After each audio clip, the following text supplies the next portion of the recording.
శాశ్వతంగా? ఎందుకు? నీ మనసు ముక్కలైపోయిందా చిన్న? ఇక్కడ ఒక అమ్మాయి మన వంశాచారాలన్నింటినీ నాశనం చేయడానికి సిద్ధపడింది, కానీ నువ్వు దానికి నచ్చ చెప్పకుండా జాలి చూపిస్తున్నావు. అవునవును, నేను నచ్చ చెప్తూనే ఉన్నాను కదా పిన్ని గారు. హానా, నువ్వెందుకు ఇలా చేసావు?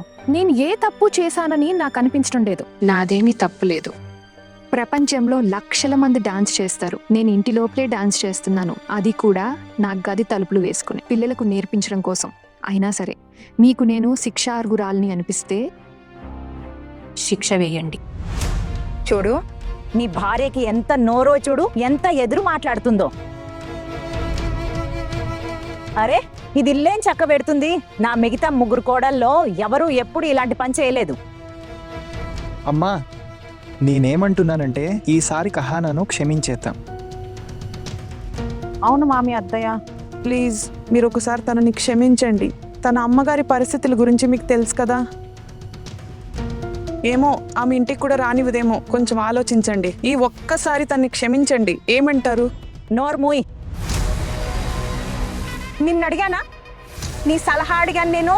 లేదు లేదు పెద్దత్తయ్య, మమ్మల్ని ఎవరూ సలహా అడగలేదు. కానీ అదేంటంటే మేం కూడా పరా ఇంటి నుండొచ్చిన వాళ్ళమే కదా, అందుకే బహుశా అర్థం చేసుకుంటున్నాం.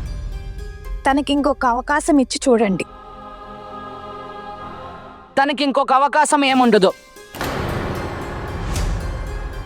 ఇది గాని చుప్చాప్గా నిలబడి ఉంటే ఒక్కసారి ఆలోచించేదాన్ని, కానీ దీని నోరు మాత్రం వాగుతూనే ఉంది. పొట్టింటికి వెళ్తే గాని దీనికి బుద్ధి రాదు. అక్క చెప్పేసింది కదా, ఇక వేరే దారి లేదు. ఒకవేళ వాళ్ళమ్మ తన అలవాట్లను మార్చగలిగితే అప్పుడు ఇది మళ్ళీ ఇంట్లోకి రాగలదు, లేదంటే లేదు. అలవాట్లు ఎప్పటికీ పోవు అత్తయ్య. బహుశా ఈ ఇంట్లో నాకు మళ్ళీ చోటు దొరకకపోవచ్చు. అంటే నిన్ను నువ్వు మార్చుకోవా? హానా, నీ సమస్య ఏంటి? అమ్మతో ఎందుకు వాదిస్తున్నావు? అమ్మ చెప్పేది వినొచ్చు కదా. నన్ను నేను గుర్తుపట్టాను కాబట్టే మాట్లాడుతున్నాను. నాదేమైనా తప్పు ఉంటే నేను చుప్చాప్గా క్షమాపణ అడిగేదాన్ని. కానీ గది తలుపులు వేసుకుని ఇంటి పిల్లలకు 1-2 స్టెప్పులు నేర్పిస్తే అందులో నేనంత పెద్ద తప్పేం చేశాను? మీరే చెప్పండి. అత్తయ్య చెప్పకుండా తలుపులు తెరిచి లోపలికి వస్తారని నాకెలా తెలుస్తుంది? ఒకవేళ మిస్టీ బాగా డాన్స్ చేసి బహుమతి గెలుచుకుంటే అది ఇంటి వారికే కదా సంతోషం. అందుకని వాళ్ళకి నేర్పించడానికి ప్రయత్నించాను. కానీ ఇప్పటికీ ఇది నా తప్పు అని మీకు అనిపిస్తే నేను ఈ తప్పు మళ్ళీ ఇంకెప్పుడు చేయనని మాటిస్తున్నాను. కానీ నేను నిజం చెప్తున్నాను, అసలు ఇది ఒక తప్పు అని నాకు అనిపించడం లేదు.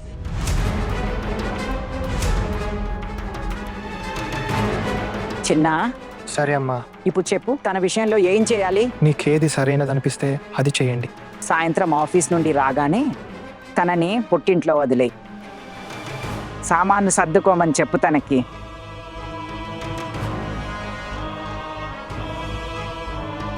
సరే అమ్మా, నేను ఆఫీస్కి బయలుదేరుతాను.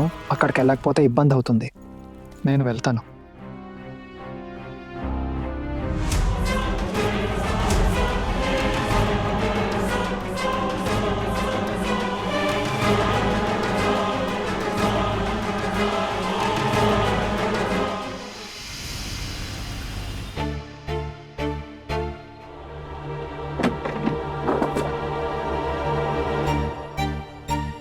అత్తయ్యకు తెలియకుండా వచ్చాను. ఏమైనా ఆలోచించారా? ఏదైనా దారి దొరికిందా? అహానాను వెళ్లకుండా ఎలా ఆపగలం? ఈసారి ఆమెను అత్తయ్య ఇంటి నుండి పంపించేస్తే అయితే మళ్ళీ తనని ఈ ఇంట్లోకి అడుగు పెట్టకుండా ఆపుతారు. అయినా తనది కూడా తప్పే. అది నోరు చాలా ఎక్కువగా జారుతుంది అలా వాగుతూ. నా తప్పు లేదు, నా తప్పు లేదు అని ఒక్కటే మాట పట్టుకొని కూర్చుంది. అలా కుదరదు కదా. చూడండి మధ్య కోడలు గారు, నాకేమనిపిస్తుందంటే మీరెవరూ ఇప్పటి వరకు ఆ అమ్మాయిని సరిగ్గా అర్థం చేసుకోలేదని. తను చాలా స్ట్రైట్ ఫార్వర్డ్ అమ్మాయి, ఉన్నట్టు మాట్లాడుతుంది. చూడండి, ఈ ఇంటిని ఎవరైనా మార్చగలరంటే అది కేవలం అహానా మాత్రమే. మీకెప్పుడు గొంతు ఎత్తే ధైర్యం కలగలేదు. మేం గొంతు ఎత్తితే మమ్మల్ని కూడా పుట్టింటికి పంపేసేవారు. అప్పుడేమయ్యేది? మరి మా నాన్నగారు ఈ వయసులో ఇవన్నీ భరించలేరు. సరిగ్గా చెప్తోంది పారు. కుటుంబం ఉంది, పిల్లలున్నారు. ఇప్పుడు మనం ఇప్పుడు ఇలాంటివన్నీ చేయలేం కదా. మీరు కూడా మరీ అంతగా మాట్లాడకండి. మీరు కూడా నన్ను మీతో తీసుకెళ్ళలేరు కదా. పెద్దత్తయ్యని అడిగే ధైర్యం మీకెప్పుడైనా కలిగిందా ఏంటి? నువ్వు చెప్పేది నిజమే. ఇప్పటి వరకు ఆ ధైర్యం చూపించలేకపోయాను, కానీ ఏదో ఒక రోజు ఖచ్చితంగా ఆ ధైర్యం చూపిస్తాను. చూడు, నిన్ను ఖచ్చితంగా ఒక రోజు నాతో తీసుకెళ్తాను. నీకైనా ఎక్కడికైనా వెళ్ళడానికి దారి ఉంది. మా ఇద్దరిని చూడు, మేము ఇక్కడే పడి ఏడవాలి. ఇక ఆపండి. ఇది ఏది తప్పు ఏది ఒప్పో నిర్ణయించే సమయం కాదు. అహానాను ఎలా ఆపాలనేది ఆలోచించండి. హా, పెద్దోదిన గారు, మీ నాన్నగారు జ్యోతిష్యులు కదా, ఆయన చేయి చూసి జాతకాలు చెప్తారు, అలానే కుండలీలు కూడా తయారు చేస్తారు అనుకుంటా కదా. అవును, ఎందుకు? అయితే సరే, పక్కకు రండి, నా మాట వినండి. మీరు ఎలాగైనా సరే మీ నాన్నగారికి ఫోన్ చేసి పిలవండి, ట్యాక్సీ తీసుకుని త్వరగా రమ్మని చెప్పండి. పెద్దమ్మకి ఆయన అంటే ఎలాగో ఇష్టం కదా, ఆయన చిన్న పెళ్లి రిసెప్షన్ కూడా రాలేకపోయారు. సో ఆ నెపంతో పిలుద్దాం ప్లీజ్. ఆయనకు త్వరగా ఫోన్ చేయండి. కానీ నాకేం అర్థం కావట్లేదు. నాన్నగారు ఇక్కడికి వచ్చి ఏం చేస్తారు? మీరందరూ జాగ్రత్తగా వినండి. ఆయన్ని ఇక్కడికి పిలిపించి ఇలా చెప్పమనండి. అదేంటంటే, మన ఇంట్లో అపశకున దోషం నడుస్తుందని.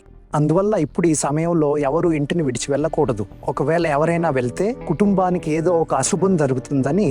చూడండి, పెద్దమ్మ ఈ మాట వినగానే అహానాను పంపదు. మెల్లగా కొన్ని రోజుల్లో గొడవ సద్దుమణుగుతుంది. మరుదు గారు, ఈ గొడవ అంత త్వరగా సద్దుమణిగేది కాదు. ఈ అపశకున దోషం 2-4 రోజుల్లో పోతుంది. మరి ఆ తర్వాత ఏంటి? ఆ తర్వాత అత్తయ్య మళ్ళీ అహానాను ఇంటి నుండి పుట్టింటికి పంపమని పట్టుబడుతుంది. అప్పుడేం చేస్తాం మనం? నిజమే చెప్తున్నారు వదిన గారు. ఇప్పుడు ఏదైనా కొత్తగా ఆలోచించాలి. అంటే వదిన గారు, మెదడుకి ఇంకా పని చెప్పాలి. కొంచెం వైవిధ్యంగా ఆలోచించాలి.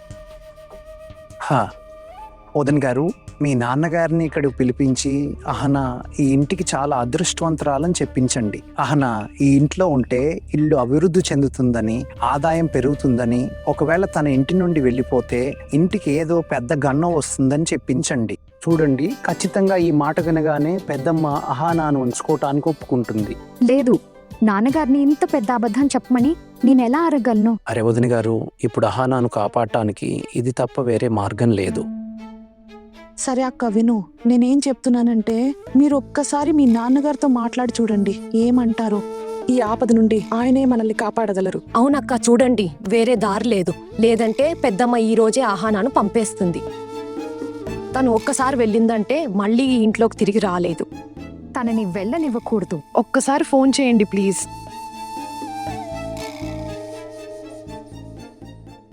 సరే చూడండి, నేను నాన్నగారితో మాట్లాడి చూస్తాను.